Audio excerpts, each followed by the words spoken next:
Greetings, family. This is Cassandra Floyd, also known as the daughter of the Fates. Um, Let me close. You know what? Maybe not. Let me close my door.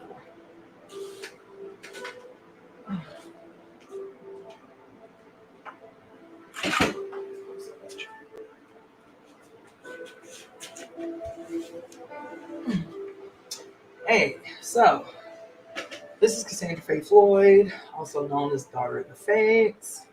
I'm a little bit late, but not too much. And as I stated, Um, this is going to be an open discussion to try to dig a little deeper. Everybody had a lot of, hey, greetings, Letitia. Everybody had a lot of questions yesterday, and I was really trying to be very disciplined in the read so that when people wanted to go on, they could really kind of, I try not to get sidetracked too much when I'm just straight reading. And even yesterday was a struggle because there was so much that was just hitting me in the read. But I was like, okay, today we'll go into a discussion about what I read yesterday. So for those who don't know, I did two lives yesterday. I did 3 lives actually, but 2 were reads. One was from this wonderful book. I think it's out of print now. You may be able to find it, like on Amazon. Oh, let me turn. I didn't realize I didn't have my phone on silent. Okay, so you may be able to find it online somewhere, but it's called New Black Voices. It's pretty old. I read an essay yesterday from New Black Voices by Milana Karanga, and it's called Black Art, Mute Matter Given Force and Function. And then the other thing that I read yesterday, which was a lot more in depth, detailed, um, philosophical, was a lecture made by V.I. Lenin on the state. So, especially surprisingly, like, because that's a deep conversation to have. I was in revolutionary organization 12 years, so this was the nature of our political education, was this all things by Lenin and by Marx and by Engels. You know, tearing through like the contradictions in those, how they apply to Africans, stuff like that. And so I was tickled because, like I said, I've been opening up all these many boxes of books that have been in storage for 10 years. Found all this wonderful literature. I'm going to be reading y'all for a long time. You understand? I'm going to be reading a lot of shit to y'all over the next period because it was like Christmas in this joint, for lack of a better analogy, because I just have so many wonderful books that y'all need access to. And so we're going to get right into it. For those of you, some little housekeeping. If you're tuning in live from Facebook, make sure to announce yourself, because for whatever reason, your name as a user does not show up in StreamYard. For those of you tuning in from IG, Facebook, or Twitch, please be sure, if you are not already, to subscribe to my YouTube channel, which is also the Daughter of the Fates. And like and share with others if anything moves you. And the last thing that I will call on you to do as some housekeeping is, I am doing so much to try to get hip to the game on like driving traffic to my YouTube channel. So I've been using my TikTok a lot and like doing little 1-minute clips, like you can do a clip in YouTube of, anybody that has clip available. You can take a clip of their video and download it or upload it to TikTok or whatever. Do that. If anything moves you, if there's a sound bite that comes out of my face that you want to capture because it's fire, you feel me? Like, take a clip of that shit and post it on your own, on your own social media. I really would love for you guys to do that. Peace, Frank. How you doing? Peace, Toby. Everybody else that's joining in. Yeah, please do that. I just really feel like there is so much that's so important in what I am delivering that people can be fed from. a perspective that is not often, like even yesterday when I did the live on Black Erasure in LA, you know, I come from an angle that's not just the popular perspective, right? Because of the different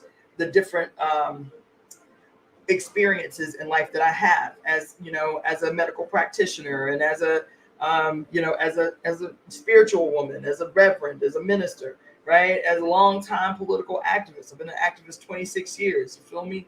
So as a scientist. So there are perspectives that I bring into these discussions that I do, and I watch other people's stuff. I like other people's stuff. I share other people's stuff. And I make sure that my perspective is well thought out and a deep dive. So that's what I would struggle with you guys to do, is to definitely share and even take clips of the videos that you think are good and have something that is useful to others in it. So with that being said, we're going to go ahead and start. Yesterday, I did the read for this question on Black art, mute matter given force and function. And this essay by Maulana Karenga was written in 1969. And I said that the reason I started the day off with this read was in preparation for the live that I was going to do on Black Erasure in LA. And so when we read through this thing, if anybody doesn't remember, I'll be reading some of it. I might even read the whole thing. It's very short, just a couple of pages. But the question of Black art is, listen, when he wrote this piece, the whole country was in the height of the grips of revolutionary movement in this country. There was not a single person in this country that could take the luxury of being apathetic to what was happening in this country. Everybody had a position. Everybody was highly politically aware of what was happening across this country. And Black revolution was setting the tone for in every political space.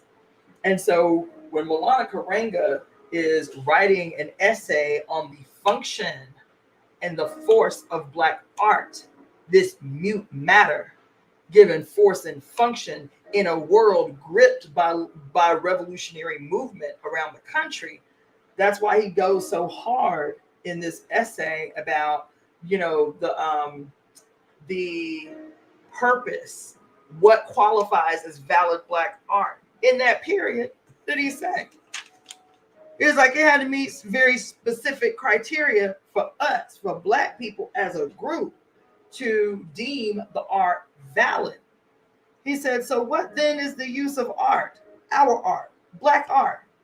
Black art must expose the enemy, must praise the people, and support the revolution. If it ain't that, it ain't valid.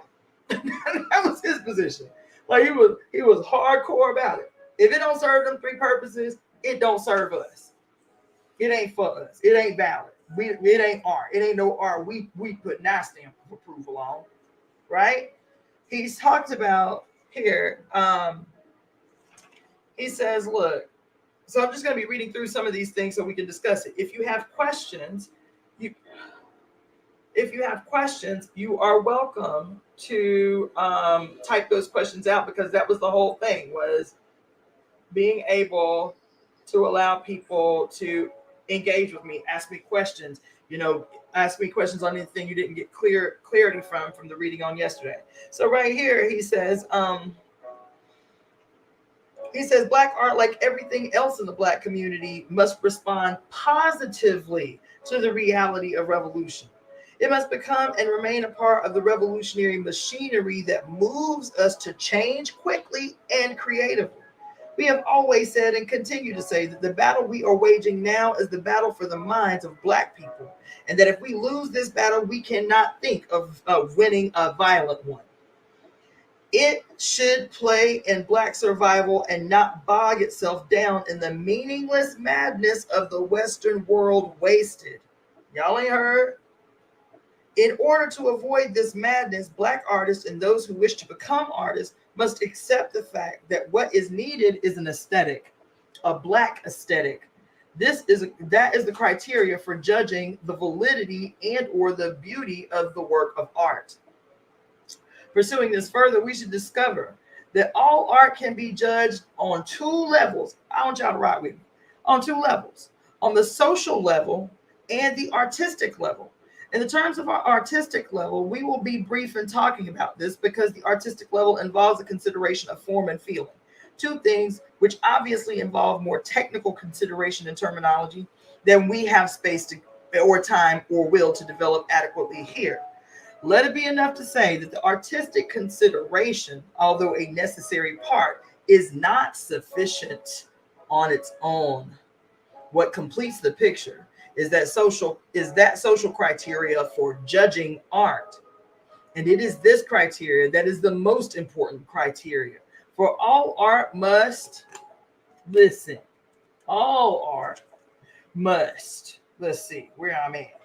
For all art must reflect and support the Black Revolution, and any art that does not discuss and contribute to the revolution is invalid, no matter how many lines or spaces are produced in proportion and symmetry, and no matter how many sounds are boxed in or blown out and called music. Child, he said it must serve us. If it ain't doing that, it ain't art. It ain't no shit we interested in, right? Now listen, the reason I gave the context is because of this. It gets a lot deeper and it gets a lot harsher. But I feel like this piece, I've thought about it all day after I read it yesterday. Like this piece, we should revisit. We should develop more. We should reassess it in its is it valid now? Because there is no nationwide revolutionary movement. There is no obvious Black revolution that sets the term for all things politically, culturally, economically, and so forth in this country right now. As a matter of fact, dare I say, there is a level of decadence and collective amnesia, if you will, that is set on the goddamn country right now that is contributing to all these other little isms that we complain about on the regular, right? We talking about Black erasure and cultural appropriation and all of this other stuff. It is the absence of a consolidated, unified, revolutionary, Black revolutionary consciousness, pushing the bounds and testing the bounds and, and testing ideas and shit like that, that has given rise to this other decadent kind of shit that we are confronted with right now. Have me tell you. So I just want you to keep in mind that anything that is like super militant in this is because they were in the height of revolutionary contest in this country. Shit was urgent, right? All we do and create then is based on tradition and reason. That is to say, on foundation and movement. For we begin to build on traditional foundation, but it is out of movement that is experience that we complete our creation. Tradition teaches us, Leopold Senghor tells us, that all African art has at least three characteristics. That is, it is functional, it is collective, and it is committing or committed. Since this is traditionally valid, it stands to reason that we should attempt to use it as the foundation for a rational construction to meet our present day needs. Child, listen. I hope y'all are going to engage me now. This is an open discussion, so questions, insights, I will be reading them all. You understand? So on and so forth. So ask me questions, tell me to stop. If I'm reading too fast, slow me up, whatever. And by no mere coincidence, we find that the criteria is not only valid, but inspiring. Talking about the criteria of it must be functional, it must be collective and committing or committed. And by no mere coincidence, okay, that we find it inspiring. That is why we say that all Black art, irregardless of any technical requirements, must have three basic characteristics that make it revolutionary. Now I want y'all, especially some of y'all old folks on this phone like myself, you feel me, on this medium right here. He says, and by no mere coincidence, we find it not only valid, but inspiring. That is why we say that all Black art, regardless of any technical requirements, is beautiful, it sounds good, it can make a bitch dance, right? Technical requirements. Regardless of technical requirements, must have three basic characteristics which make it revolutionary. In brief, it must be functional, it must be collective, and it must be committing. It must be functional. That is useful. Mm. How much Black art being produced in the world today would you describe as useful?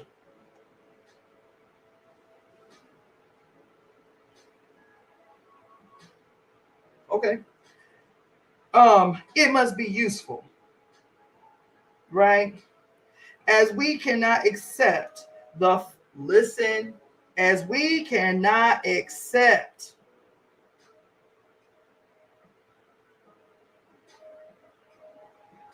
the false doctrine of art for art's sake. He's like, we reject that shit. Art for art's sake. The fuck you mean art for art's sake? Who is art? For in fact, there is no such thing as art for art's sake. Okay? Listen to what the man said. All art reflects the value system from which it comes. All art reflects the value system from which it comes. I was just about to ask about the meaning of functional, but you answered it. All art reflects the value system from which it comes. For if the artist created just for himself only and not for others, he would lock himself up somewhere and paint or write or play just for himself. But he does not do that because he lying. He lying. Anybody that say that, they lying. Or they wouldn't seek an audience. They wouldn't seek an opinion. That's what he's saying. There is no such thing as art for art's sake. For every artist who is created something, if he created it only for himself and not for others, he would lock himself up somewhere and paint or write or play just for himself. But he does not do that.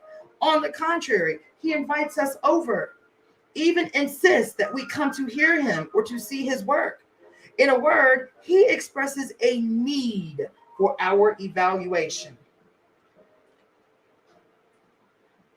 A need for our evaluation and or appreciation. And our evaluation cannot be a favorable one if the work of art is not first functional, that is useful. It's okay. So I'm going to be reading people's comments as we go, because that's what I've asked of you guys, to comment, to ask questions. Stop me if you need to. It's so Letitia says it's difficult to think of anything recent because there is a lot of repetitive art out there. Exactly. I got you. I got you, sis. Yes. Okay. So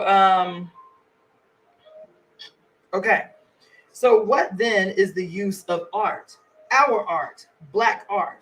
Black art must expose the enemy, must praise the people, and support the revolution.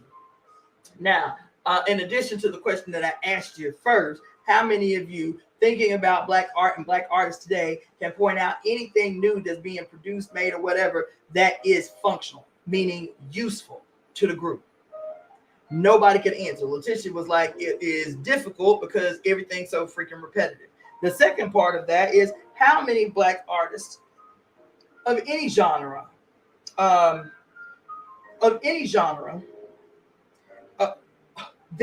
which they produce does those three functional things: expose the enemy, praise or uplift the people, and support the revolution. Or anything progressive for that matter, or anything forward moving, anything evolutionary. I'll wait. Name an artist, name a group, name a designer, name a I don't know, any kind of artist. Right? He says it must be. So I'll skip that because I ain't a friend. I ain't a fan of. Let's see. Blah blah blah blah blah. Okay.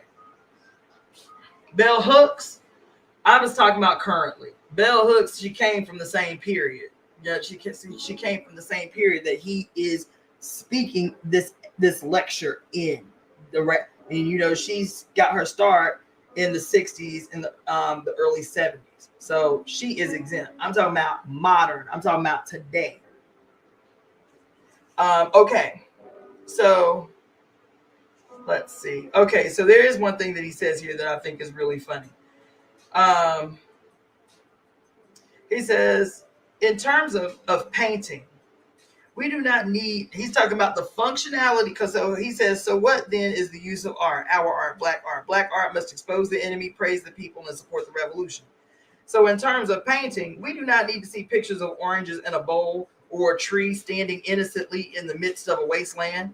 If we must paint oranges and trees, let our guerrillas be eating those oranges for strength and using those trees for cover. And he's talking about guerrillas like guerrilla militants, not like the animals.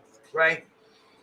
If we, let's see, we need new images, and oranges in a bowl or fat white women smiling lewdly cannot be those images. All material is mute until the artist gives it a message, y'all.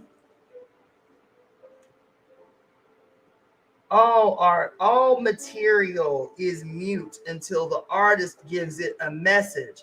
And that message must be a message of revolution.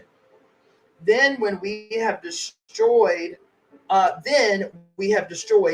for art's sake, which is of no use to us anyhow, and have developed art for all our sake. Art for Mose the miner, Sammy the shoeshine boy, TC the truck driver, and KP the unwilling soldier. Oh, you no need to apologize, sis. Yeah, I understood what you were saying. I guess I needed to be clearer. When I'm talking about, especially in relationship to this article, this essay, I'm talking about modern. I'm talking about everything subsequent to our transition into the new millennia, into the new the new millennia, 2000. Okay. He says, in conclusion, the real function of art is to make revolution. The real function of art is to make revolution. The real function of art is to make revolution. So I'm writing this down because I don't know who she is. But anybody got any suggestions, write them down. I mean, type them out and I'll write them down and check them out. Okay? All right. The second characteristic of Black art is that it must be collective. In a word, it must be from the people and must be returned to the people in a form more beautiful and colorful than it was in real life. Oh, okay. I got you. All right, cool. Yes. I got you. Thank you for that.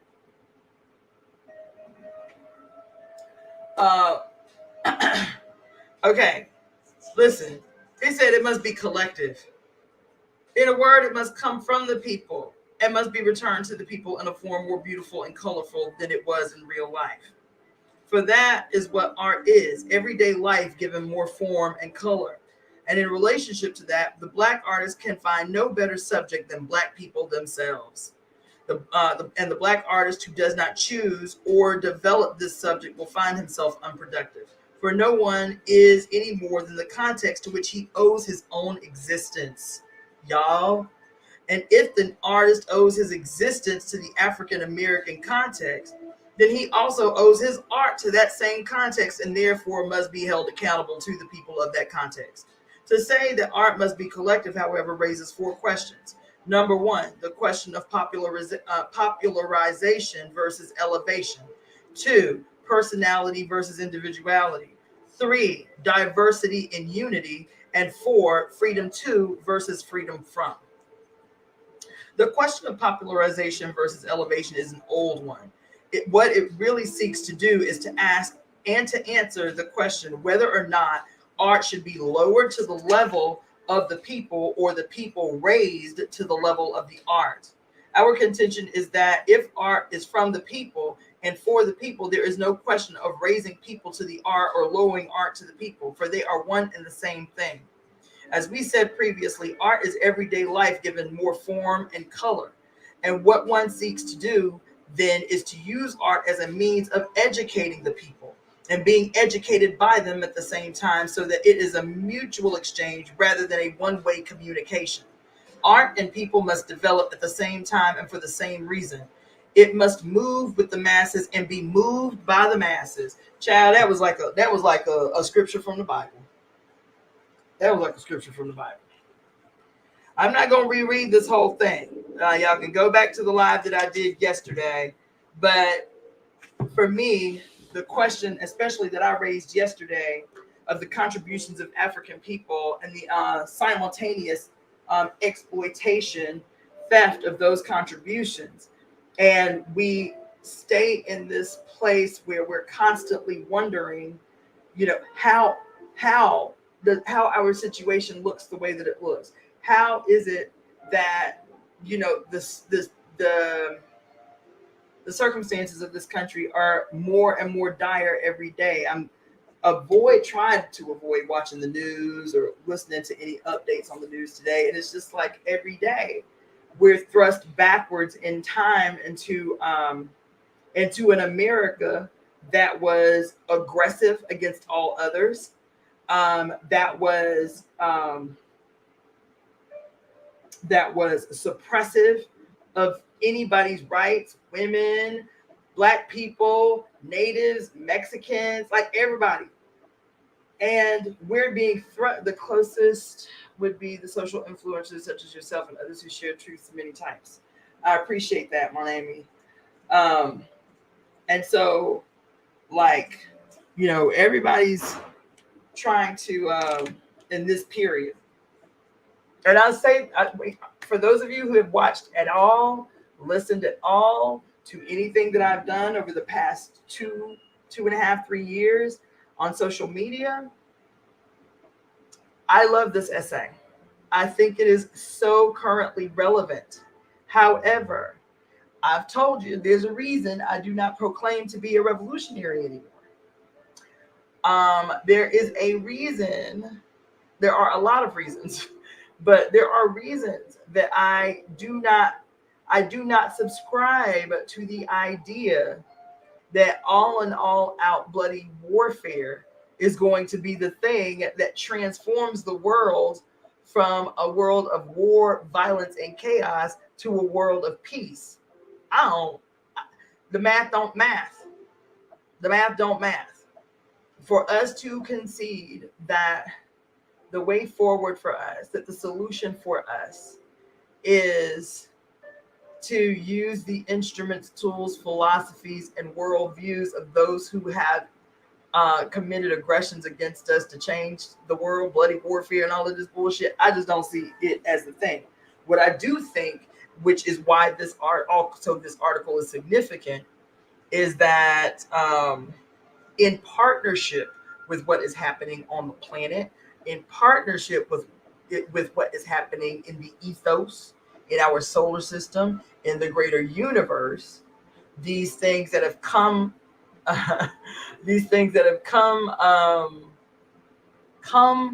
to be in such a perfect period in human history, and that what we're experiencing politically is a blowback response to what I am certain is inevitable, which is in this period that we've been transitioning through right now in real time, America experiencing its first Pluto return, right?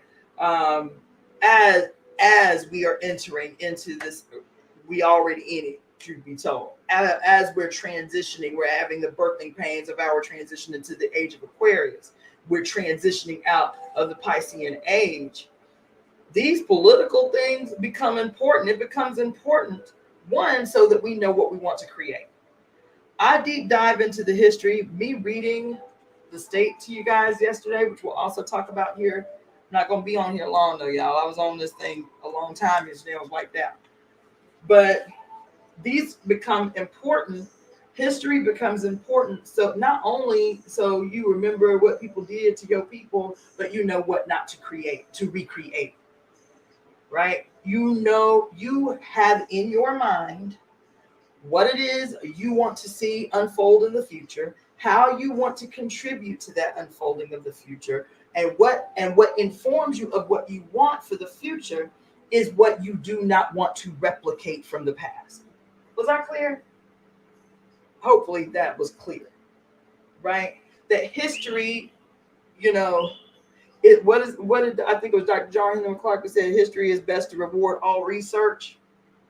Maybe I misquoted that, but you have to know history in order to create the future. Otherwise, because I just said it yesterday when I was all out here raving and ranting and raving about black erasure in LA. I just said it yesterday. In the absence of black people, in the absence of the most oppressed people, the most exploited people, the furthest people from the presentation of power as we accept it today, which is white and male.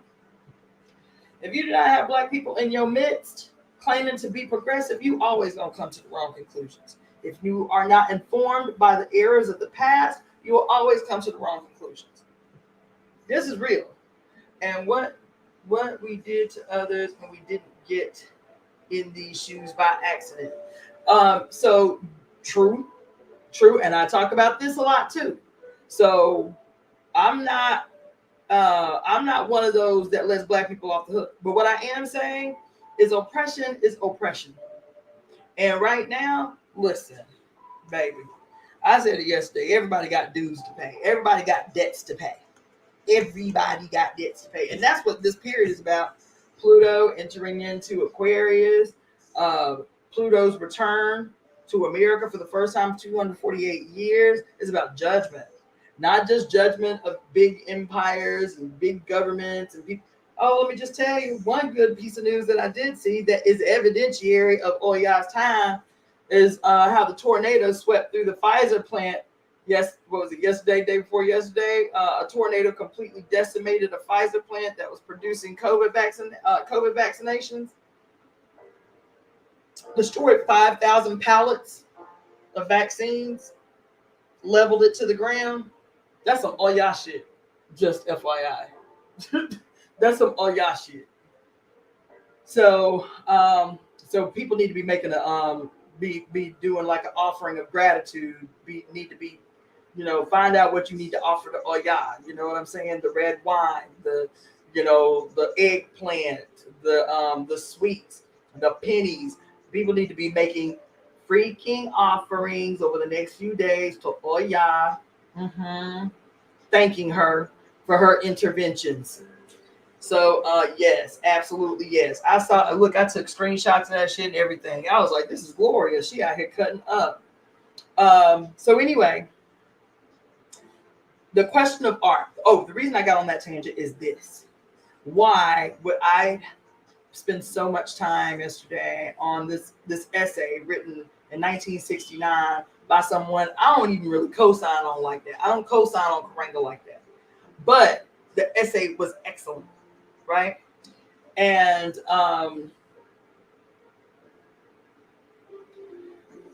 anyway, the reason is because art is the medium. And I'm not just talking about, that's why it's important to determine the functionality, the usefulness, setting criteria for what is progressive, evolutionary, revolutionary art, right?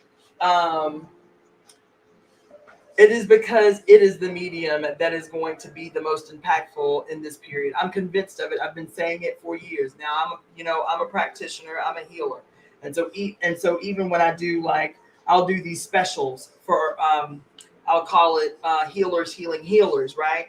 And that'll be me offering these big packages to people that I call healers. Well, in my practice, the healers are activists, musicians, artists, muralists, painters, dancers, you know what I'm saying? Poets, authors, and healers, you know, and people who put their hands on people, right? For me, the healers, those who incarnate with gifts that allow humans to do what did he say? Um, where did he say this at? He said,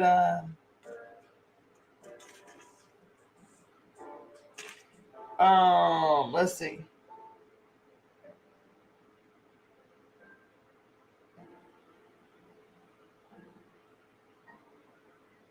Oh shoot, I thought I knew.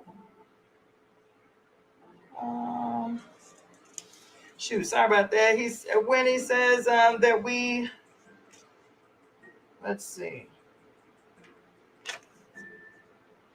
further consideration, form, feeling, blah blah blah, necessary part, judging criteria.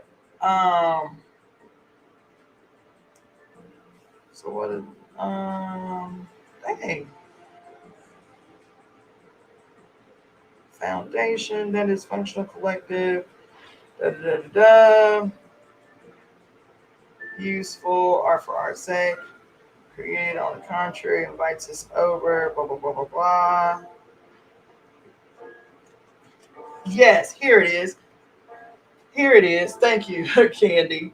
He says the second characteristic of Black art is that it must be collective. In a word, it must be from the people and must be returned to the people in a form more beautiful and colorful than it was in real life. Now, I get it, okay? Because let me tell you, I was on my rant and rage over the weekend. And so all weekend, I was listening to music I haven't listened to in a long time. I love the music, but the music, like, fuels my rage, right? Like, I love revolutionary hip hop. I love revolutionary music. I love rage music. I do. I know some of the illest, dopest, most fire underground revolutionary hip hop artists. Shout out to United Front. Shout out to Tahir RBG. Shout out to Dead Prez. Immortal Technique. Right. I love rage music, but about a good year and a half ago, especially when I started doing this deep dive into Pluto's return to America, about being deliberate about where we put our energy, where we focus our energy, especially that energy that speaks directly to our heart. What speaks directly to our heart more than art? More than that which we see with our eyes, more than that which we hear with our ears, and is directly tied to our heart chakra. And so I was like, okay, I can't listen to Rage Against the Machine for a while. You feel me? I can't listen to United Front for a while. You feel me? I can't listen to X, Y, and Z for a while because rage is not the energy I'm trying to sit in right now. Right? It's just not. So for a long time, you guys, for a long time, 2 years maybe, I deliberately have avoided music that would that would fan the flames of rage that I have, right? This past weekend, I was so mad that I was so mad and so outraged and felt so, I don't know, I just felt overall this like sense of betrayal. You know what I'm saying? I did. And so I was like, you know what? I need some rage music in my life. That's all. That's all weekend. All for damn near the last week. It's just been rage music. You know, it's just been rage music. Fuck the police music, down with the system shit, like just rage shit, right? And but the reason I mentioned rage music, the reason I mention this type of music, like even when you think about like Native American, like we hear about Native American war songs and shit like that, there is an energy that is looked to be galvanized in this music, in rage music. It is to pump you up. It's to get the adrenaline rushing. It is to prepare you for warfare. That's what it is. And so when you get this pump, this rush of adrenaline off this rage music, and you don't have any action on the back end of it to respond that equals that has the equal response to that which, now this is the doctor in me talking to you now. Okay, this is my scientific shit, right? And you don't have the like vital aggressive action that responds to that which has been engaged in you through this music, make yourself motherfucking sick. Literally, physically sick. And I have been there. The first 10 years of my life, 8 years of my life in revolutionary organization, getting pumped up off this music with no equal outlet to reharmonize it. When the Native American people or African people back in the day doing war ceremonies, they weren't just doing that shit because the shit was crunk, like the music was hype. Let's turn up on some war shit. They are doing that deliberately to channel the courage and the aggression and the energy. We know that today to be what? Adrenaline, right? To blunt the pain, to sharpen the sight, to sharpen the hearing, right? To pump more oxygen to the muscles so that we can run harder, fight longer, run faster, breathe more directly, focus that oxygen more so that we can endure longer. Right? There was, when they did that shit, when they were engaged in war battle songs, they did that shit because they knew an ensuing battle that was going to rebalance. They needed the necessary action to balance the hype up. And then after the war was over, you know, their hormones and their neurotransmitters would become reharmonized. They weren't just playing crunk music all the time, war music all the time. We out here blazing war shit all the time and can't figure out what, like, and I'm not just talking about war music like, you know, fuck the police shit or anything. Like, I'm talking about even like how aggressive hip hop can be, rage music, right? All the time without the action on the back end that can bring us back into harmony, bring us back into balance. I'm saying that I'm talking to you about the science of it was because I spent all weekend listening to that music and I remembered why I love it so much. But I also remembered why I deliberately took a lot of time off from that music, because we ain't at war, like not in a way that would justify the inciting of that kind of energy in our blood. Right now we are in a war, but we are not expending the kind of energy that would make it a balanced opposition, if you will, or a balanced aggression. Now that might be a discussion for another day, but I'm saying that because what is the function of art right now? What is the function of art if we're not talking about revolution as much as we are talking about evolution, which is what we about.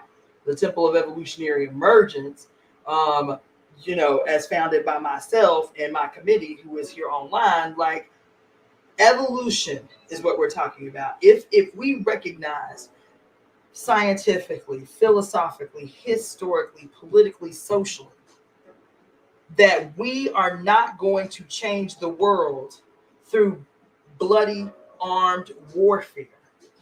We are now recognizing, accepting, even as hardcore revolutionary scientists of the past, we are accepting that this notion scientifically that we only process about 4 to 6% of what actually exists around us. We're only conscious of it. We're only conscious of about 4 to 6% of what exists around us. Then that may mean that what our ancestors have always been talking about, that we blew off as Ooga Booga, might be valid. The need for ancestral worship and veneration, the need for the practice of ritual, the need to engage in rituals of laws of attraction and manifestation, the need to put your bare feet on ancestral soil, the need to be consuming psychedelics to clear out some of the noise and cobwebs produced by goddamn colonial existence. The need to understand the science of astrology that has been separated from its sister science, astronomy. Why do we have to understand how the planets in our solar system impact us directly and indirectly? What does it mean for this period in human history that hasn't existed for 25,000 years? What does it mean for those of us who incarnated seemingly perfectly in a period in human history where we have the ability not only to completely reshape the face of the planet, but to do it in our minds? It will seem effortless. It will seem seamless, like the water going from still to boiling seemingly in an instant. But there was a long stretch of time where the process was invisible to us. Doesn't mean nothing was happening. It was happening. But it's only when the water goes from still to boiling seemingly in an instant that we recognize that there has been a qualitative leap forward. This is what we're engaged in. This is the period that we're in, where the water is transitioning from still to boiling, where the change will be severe. The change will be magnificent. The change will seem like it's something that happened in an instant or overnight. It is not something that has happened overnight. It happens as a consequence of the seemingly invisible, of the unheard. When we're talking about Black erasure, we're talking about the unheard. We're talking about the constant pressure Black people, brown people, red people, yellow people, and poor white people have been, this constant pressure that we have been placing on this crooked ass shit we've been forced to live in. These constant struggles that we've been making, all of the struggles that have been forgotten, right? That shit is like the heat hitting the water, creating this cellular, this molecular heating of the molecules, so they moving faster and faster. You can't see the molecules moving. You know that all the elements are in place to assure a certain outcome. That's all we've done, is to consistently make sure that all the elements are in place to guarantee scientifically a desired outcome. Now we're just waiting for that transition from quantitative to qualitative transformation in human society. Let's see, I'm gonna read this comment by Letitia. There's a scene in Lovecraft Country where a girl had to empower and help release the Black people who were murdered in her house by a Jewish surgeon. So impactful. Okay, now I'm going to admit something that's probably going to get me canceled. I have only seen one single episode of Lovecraft Country. Go ahead, everybody boo me. I know it's coming. But now, because of this comment, I'm going to go back and watch it. But I'll be honest as to why I stopped watching Lovecraft Country.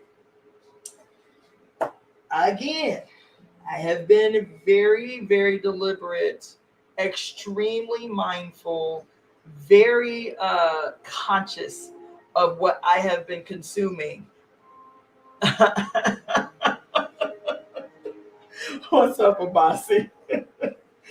I've been very deliberate for a long time about what I watch, what I consume, what I listen to, and all my homies have been talking about Lovecraft Country. Girl, how the hell you ain't seen Lovecraft Country? Like, what in the hell is going on with your life? I'm like, I know, but I keep seeing the previews, and I'm like, I don't know if I have it in me yet. I don't know if my spirit is ready to take it yet. So I watched the first episode, maybe part of the second episode. And I'm going to tell you, it's been coming up a lot more. Even my homegirl, I don't know if she's still on here, Tima Z was like, you got to watch Lovecraft Country, girl. Now, I respect the sister as a priest in the tradition, hardcore revolutionary. I think Lovecraft Country's on HBO or Showtime. But I was like, okay, so recently it's been coming up again. I was like, all right, I have to watch it. But I have to get my spirit ready for that shit. That's why, sister, I have not, that's why. That's why I have not made the leap to watch that shit. Because I'm not interested in being very triggered. I'm just not. I'm not interested in seeing black body. I'm just not, man. When I say wiped all the fuck the way out on white people hurting black people, killing black people, raping black people, traumatizing black people, chasing black people. I'm all the fuck out on that shit. And I don't be going out my way to watch no shit like that. As a matter of fact, I go in the opposite ass direction from that shit. I'm wiped out on it, man.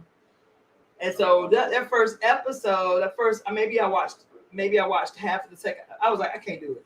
I'm gonna have to come back. I'm gonna have to revisit this shit.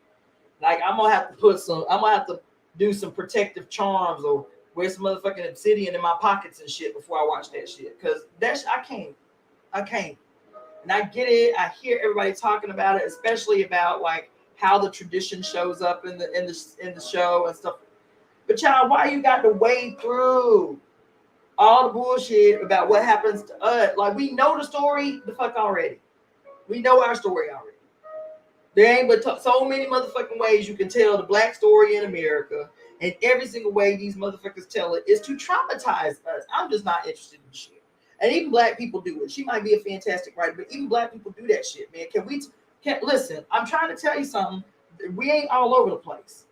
We are not all over the place. I'm talking about black art, mute matter, given function and force, reshaping the fucking world in a way that is beneficial to the whole planet, man. That is restorative to the spirit of humanity, man. Where plants and animals feel safe to coexist with our asses for a change, man. And so I just got invited yesterday to possibly do a presentation at AfroCon, like the Afro Comic Con in San Diego in a couple of months. And so I was thinking all day, like, what am I going to present on? Well, what is it that me, as the founder of the evolutionary emergence, is always talking about? We are always talking about. I am always talking about. Maybe like I want y'all to understand. Even though I've always known that I was going to be called to do something big. When it didn't become practical until I had grandchildren.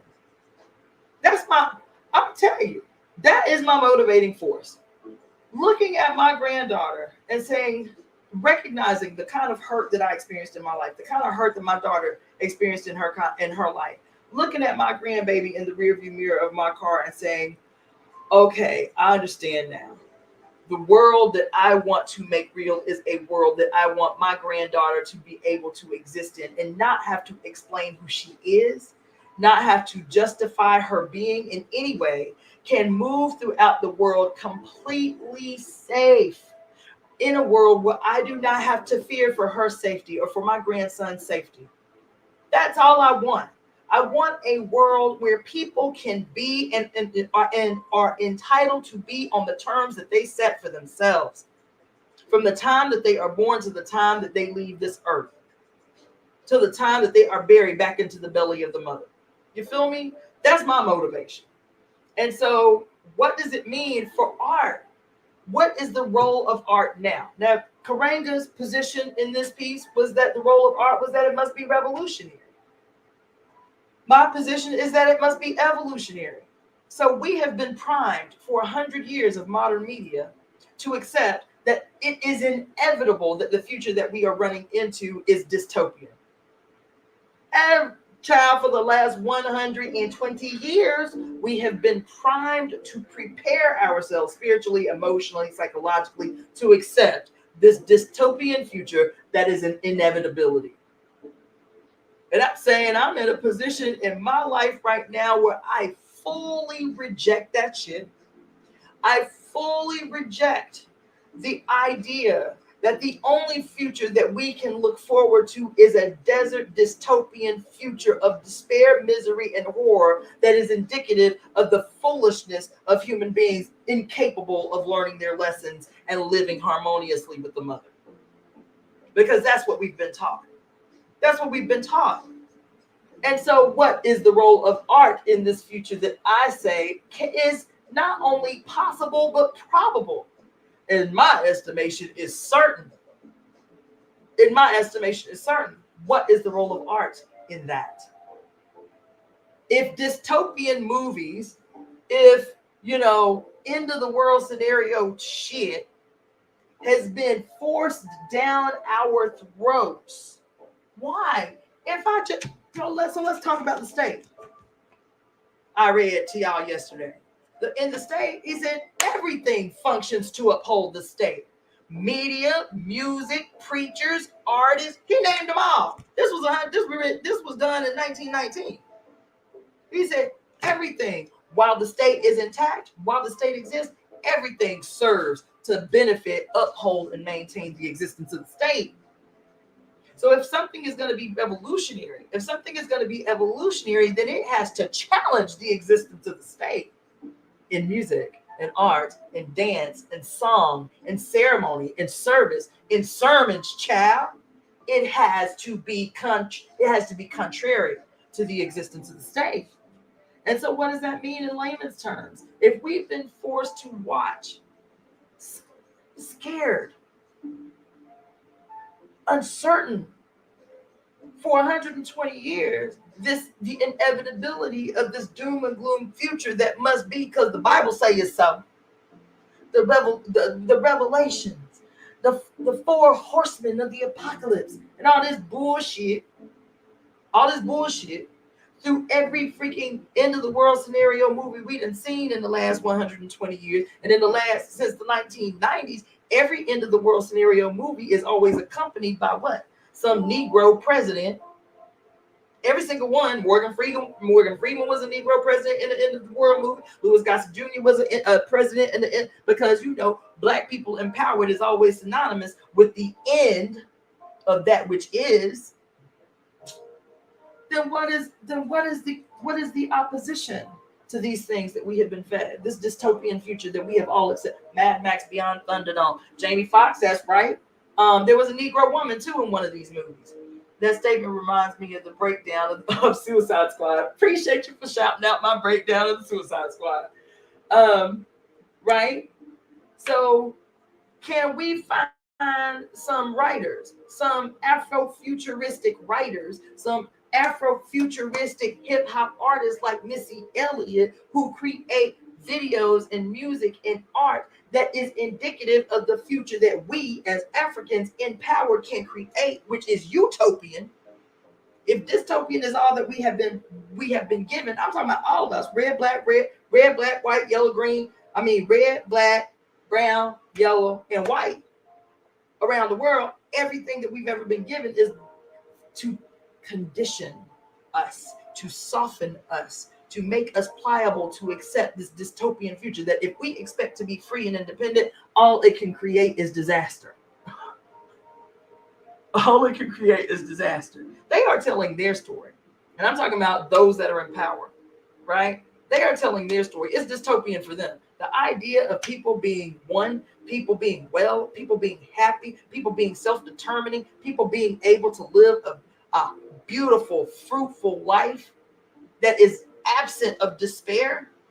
That is a dystopian future for people who thrive off of our suffering. But what is the responsibility of the artist? People cannot make real in the material world that which they cannot visualize in their mind's eye. That's the role of the artist. I want you to hear what I just said. People cannot execute and make real in the real world that which they cannot see in their mind's eye.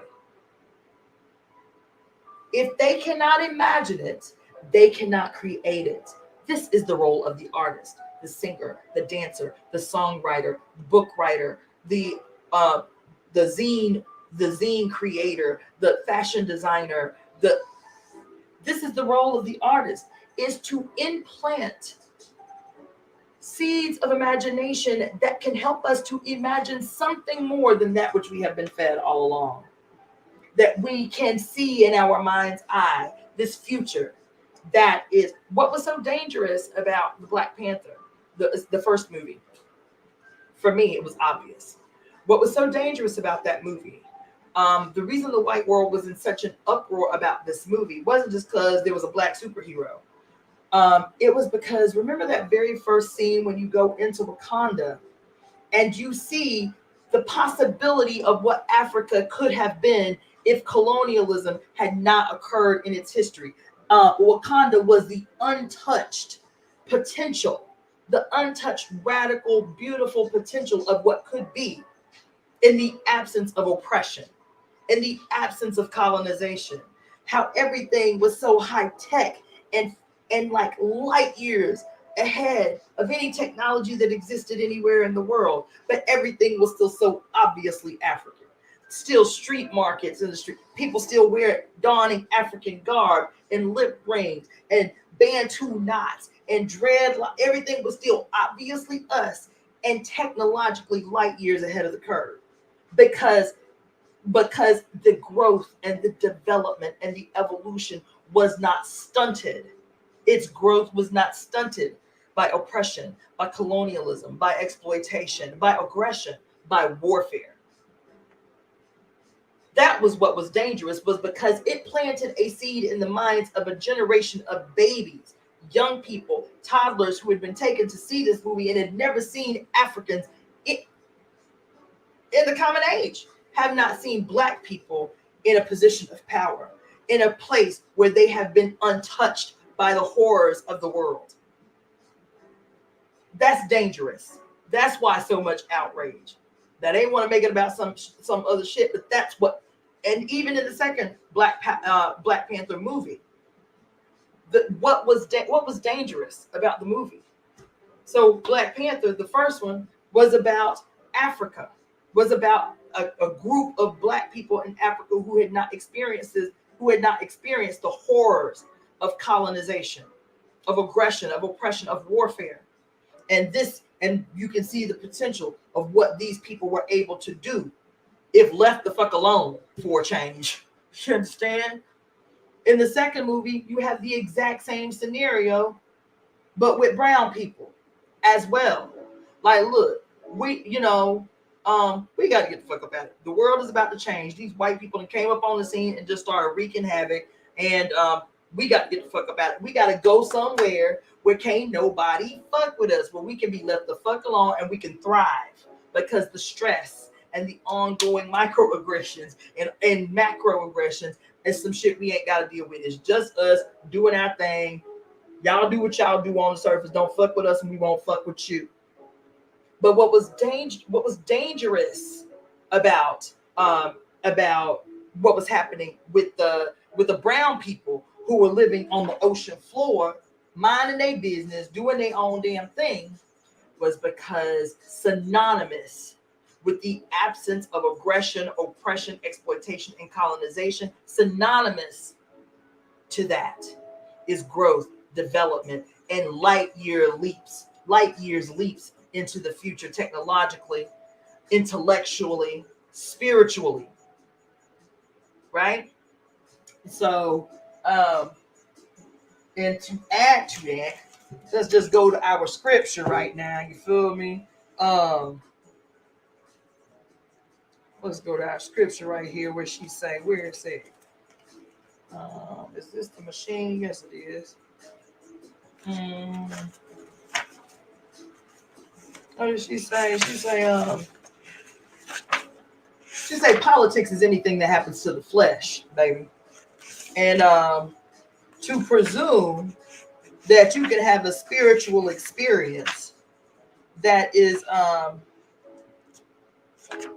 a spiritual experience that is separate from your physical condition, your physical existence, is the epitome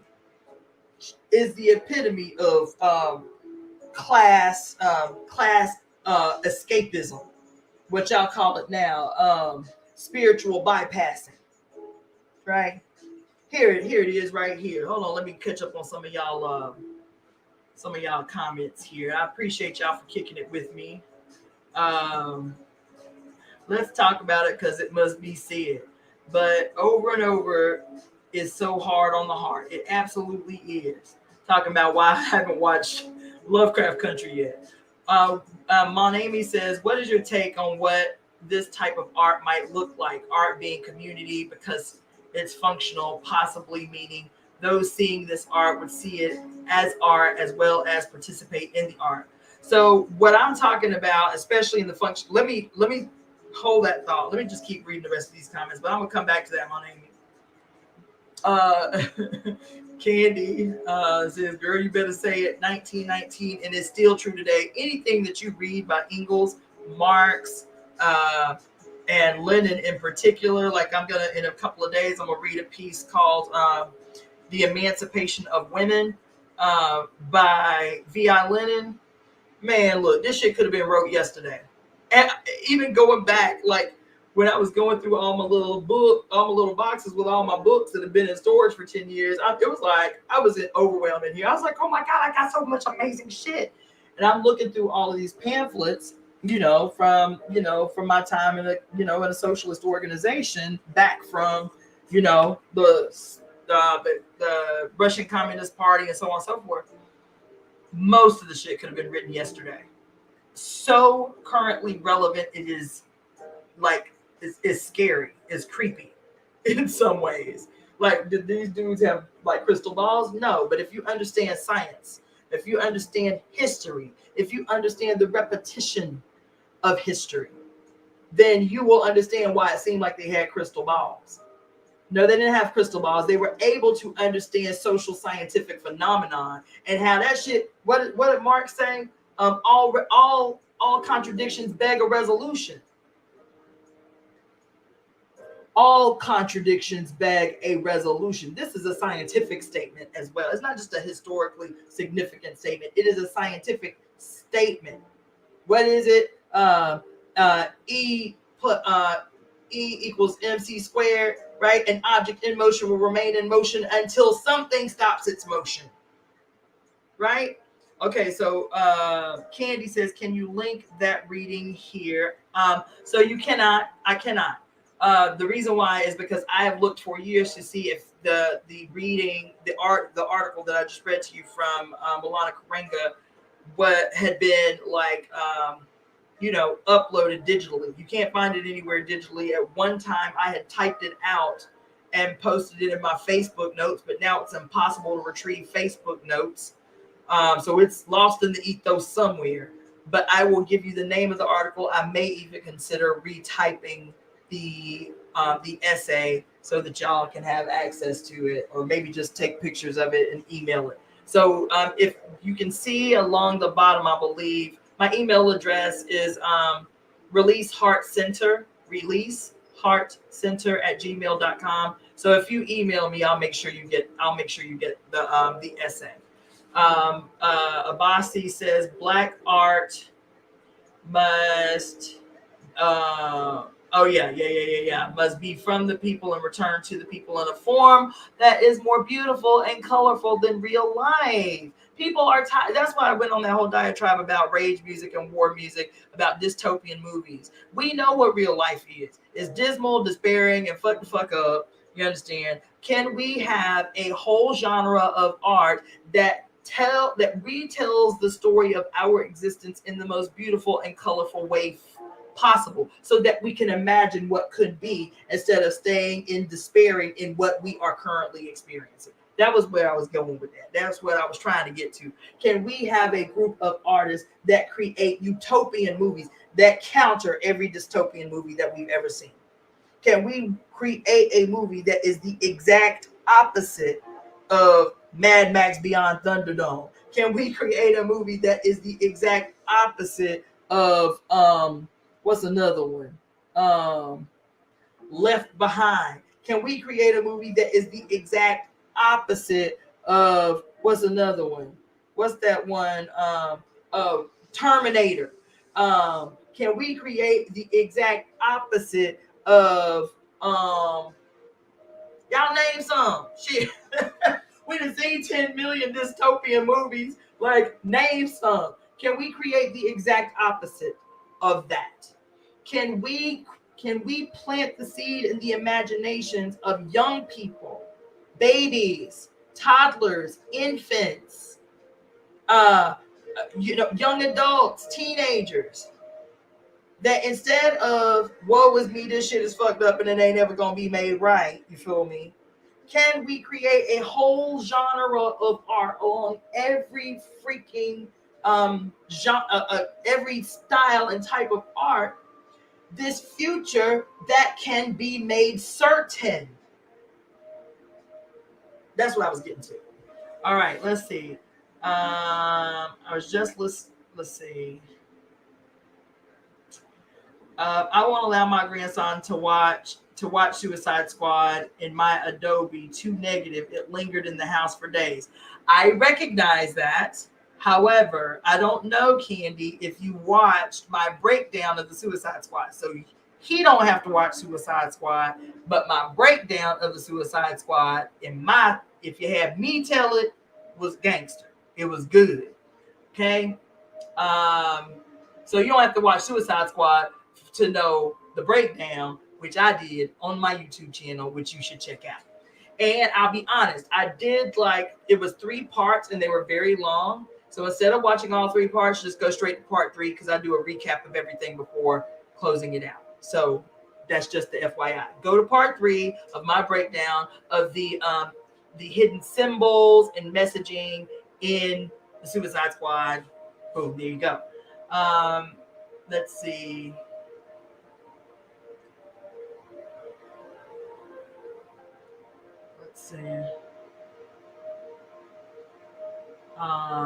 Wakanda.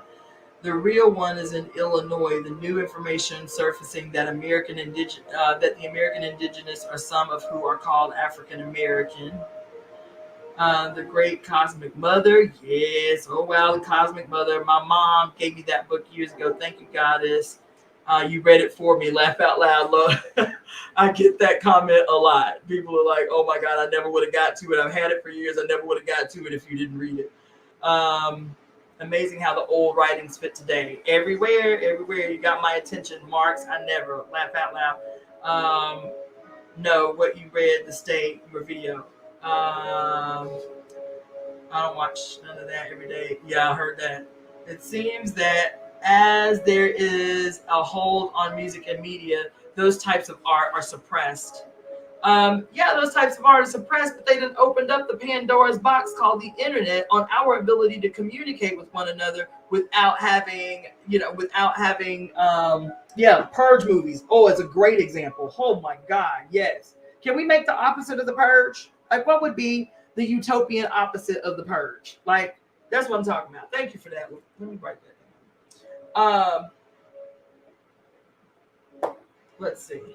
Yeah, I mean, they gonna do what they do because they're trying to preserve their existence. They're trying to preserve their life. And while we need to take advantage of this medium called the Pandora's box, called the WWW, called the World Wide Web, while we have access to it, because this is the medium through which we can spread ideas, even as they are attempting to suppress certain types of art form, in the mass genre. Like, I'm all about old school organizing. Like, people have an opposition to that, but I'm all about old school guerrilla style organizing. Art can't be suppressed as easily as we think it can be. Okay. Very true. Social media does offer a new outlet. Yes, absolutely it does. And it's one right now that we can use with relative ease. I mean, I've met people all over the planet in the last year since I've been reading The Great Cosmic Mother and talking about Pluto's return. I've met people all over the planet. Human beings have never had this kind of access to each other. And that's the thing that we have to our advantage. Human beings, I've met people who I actually care about. I met this dude from Poland when I first started reading The Great Cosmic Mother. 2 months ago, he was sitting in my living room. We have never had this kind of access to one another in human history. This is the key to where we can simultaneously dismantle the old, dismantle that which we do not want to reproduce from the old, while creating the new, while creating the future in real time. So I want to say, what does she say? She's talking about spiritual bypassing. You understand? She said the genius of Michael Foucault surely was that he showed us so clearly and so precisely how politics is everything that happens to the body. On earth, mind and spirit are embodied. You feel me? The notion that the mind and the spirit can be abstracted from the body is a patriarchal lie. And a continuance of this lie is the notion that we can indulge in spirituality that is somehow above politics, that somehow floats above the agony of this present earth like some blissed out cloud. The spirit is within a body. It is the conscious experience of process within that body. And the spirit evolves or is obstructed in its evolution depending on the body's experience of its material environment. It is patriarchy that devalues and disconnects the body from the spirit in order to make the body's energy more accessible for exploitation. Okay. Go on. And then I'm going to end with this. A feminist spirituality must begin with the fact of being alive in a biological body on a living and conscious biological planet. This is the human ontological condition. This is the condition of all human evolution and all creative human activity. Those who embrace, quote, spirituality as an escape from politics, as a transcendence of political exigencies, simply do not understand what spirituality means at its root. The joining of the conscious body and the conscious spirit and the ongoing epiphany of experienced evolution, meaning embodied evolution. Whatever represses or deforms the body's experience of itself also represses and deforms the spirit's self-experience. Come on, this preaching, this the word right here, this scripture right here. This is preaching. So simple. You understand? So art must serve the flesh as much as it does the spirit, and it must ignite in the imagination, particularly of the young, particularly of the innocent, particularly of the infant, the toddler, the child, the teenager, the young adult, those who still have not been totally corrupted by our despair, by our pessimism, by our complete and total absence of optimism that the world can be made well, and it can be made well quickly and in the twinkling of an eye, as Candy so eloquently put it. This is the work of the artist. This is the method of dismantling the state. To demonstrate once and for all that the state is not necessary for the maintenance of society. You understand? So I'm going to end there. I'm tired. And we didn't talk as much about the state as I would like. Maybe we can revisit it. But in the meantime, you can go back and listen to me read to you The State by V.I. Lenin. Tomorrow, I am going to be doing a reading from another really wonderful book that is one of my favorites. Oh, I left it over there on the table. It is called The Women's Encyclopedia of Myths and Secrets by Barbara Walker. I'm going to be reading several excerpts from The Women's Encyclopedia of Myths and Secrets by Barbara Walker tomorrow evening at around the same time, actually it'll probably be closer to 6. I think on the East Coast, it'll probably be more advantageous for me to do it at 5 my time than 6 o'clock. So I will go ahead and post the ad for that for tomorrow. In the meantime, I want to thank you all for joining me. I also want to show you guys something, just because I'm sure you haven't seen it. So I have clients, and sometimes I barter my services, and this client is a really exceptional artist, and I had her I petitioned her to paint the logo for the Temple of Evolutionary Emergence that I had been trying to conceptualize in a way so I can start building the website. maybe this is what she came up with. I just want to share this with you guys before we go. I don't want to take it down. Actually, it'd probably be easier for me to take it down than to move my screens all over the place. So I'm just going to take this down to show y'all what this wonderful woman came up with. Now, she ain't as witchy as we all are, so I had to feed her a lot of the meaning of the images that I wanted in the piece. And, it helps. She wanted me to explain what it meant and what the context was. And this, on her first try in less than a month, is what she came up with. This is the logo, by the way, for the Temple of Evolutionary Emergence. I mean, it's embellished a lot, but this is the logo.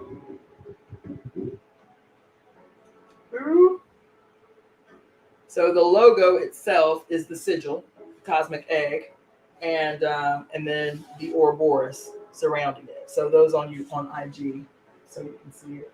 So this is the logo for the Temple of Evolutionary Emergence. Isn't it spectacular? Ooh. And so she did that. So I want to shout out Akemi, who is the artist. I'll tag her in this.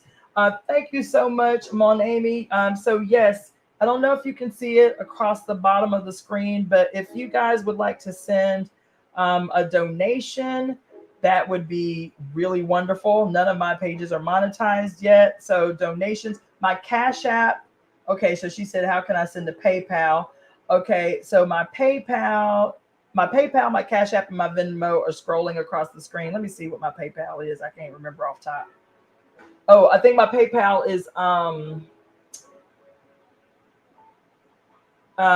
it's Iapo for Uhuru at yahoo.com. I'm gonna type it in the comments. Iapo for Uhuru at yahoo.com. I believe that's right. Hopefully that's not wrong. I don't think I changed it. Yeah, it's Iapo for Uhuru at yahoo.com is my PayPal. And then my Cash App is $Iapo Ngina with a capital I and a capital N, IYAPO NGINA. That's scrolling across the bottom. My Venmo is capital C, Cassandra Floyd. And let's see. And then my Zelle, if anybody wants to Zelle me, I'll put that in the comments too. My Zelle is releaseheartcenter at gmail.com. Releaseheartcenter at gmail.com. So, and that's also my email address. So if you have any questions, if you have any comments, if you want to book me for, I can either do like a medical consultation. So I do nutrition and also diagnosis, 5 elements diagnosis. If you want to book me for a reading, I do several types of readings. I do tarot and I do some throwing. If you want anything else, I do Reiki, so I can do mobile Reiki or long or distance Reiki, as some people call it. So you can also email me if you have any of those kinds of inquiries at releaseheartcenter at gmail.com. If you are local, if you are in the Los Angeles area and you would like to book a consultation with me in person or to book a treatment with me, so I'm a healer. I'm a hands-on therapist. So if you would like to book a treatment with me or even just do a quick consult to find out what that would mean for you, you can also hit me up the same way, releaseheartcenter at gmail.com. I respond to all emails within 24 hours. So I want to thank all of you for tuning in. This was fun. Tomorrow I'm going to do a reading from... Okay, it is, that PayPal is IYAPO for the number 4 UHURU at yahoo.com. So yeah, so anyway, thank you all for tuning in. Tomorrow is gonna be really, really dope. Yo, I've already been doing the studying for tomorrow. I'm also gonna start doing, I was doing this during, this is the last thing I'm gonna say. I was also doing a lot of teaching workshops via these mediums during COVID. So I was teaching what I do. So primarily, I was teaching from a five elements standpoint, like a five elements perspective on diagnosis, um, teaching people how to diagnose, how to treat based on diagnoses, how to make your own herb tinctures. We were doing all kinds of dope stuff.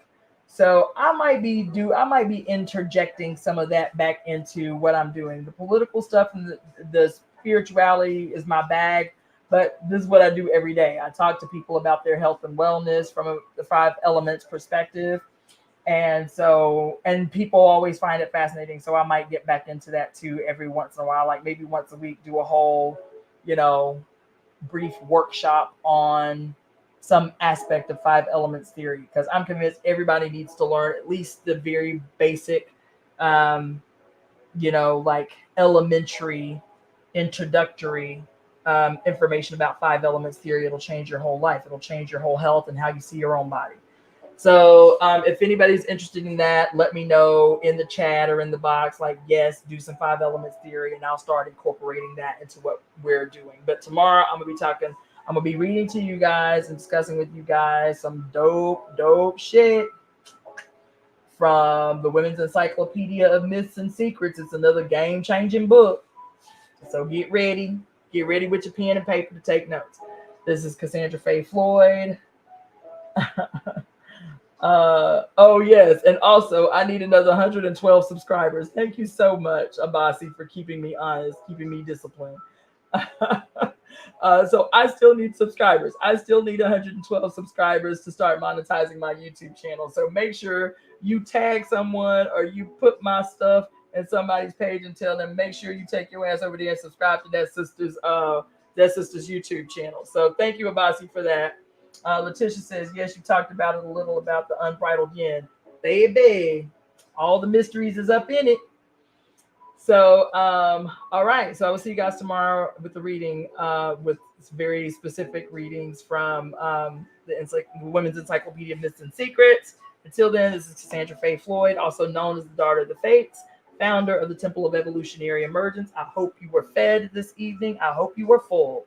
We'll see you again tomorrow. Peace.